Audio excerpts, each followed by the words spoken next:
Bien qu'elle soit revenue à Monaco, Charlène n'a toujours pas de vie ni d'activité liée à la maison royale. Aujourd'hui, lors des funérailles à la mémoire du duc d'Édimbourg, il a laissé Alberto seul. Funérailles à la mémoire du duc d'Édimbourg ont été un véritable filet de royauté. Aucun ne voulait s'absenter à cette date compliquée pour la couronne britannique, qui a rendu aujourd'hui hommage au mari d'Élisabeth II décédé l'an dernier. Dans ce va-et-vient des rois et des reines, et juste derrière Laetitia, Alberto de Monaco a fait son entrée, complètement seul, sans Charlène, dans ce qui est déjà devenu la nouvelle normalité dans les tâches du plus haut représentant de la principauté. Les absences de Charlène de Monaco dans les événements officiels depuis l'année dernière est notre pain quotidien. Tout a commencé quand, étant en Afrique du Sud, d'où il est originaire, il est tombé malade.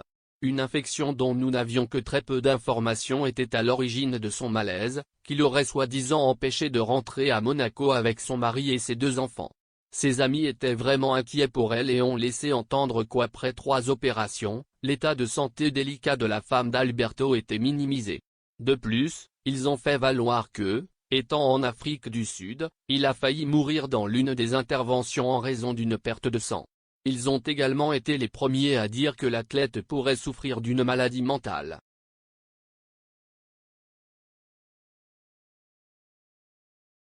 En novembre, Charlène de Monaco rentre chez elle. Et la principauté a publié un communiqué. Alors, oui, ils ont prévenu de la fatigue mentale que traînait la femme d'Alberto. Ils ont allégué qu'il aurait besoin d'une période de calme pour garantir le meilleur rétablissement de sa santé. C'est pourquoi il est allé dans une clinique suisse très chère où son amélioration s'est poursuivie.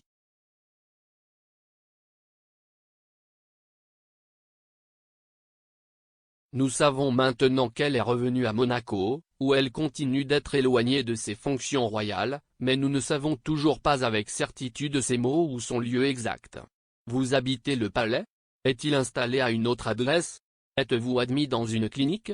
Tout ce qui entoure Charlène est un mystère absolu. À un moment donné, l'ancienne athlète olympique a déclaré qu'Alberto était son rocher.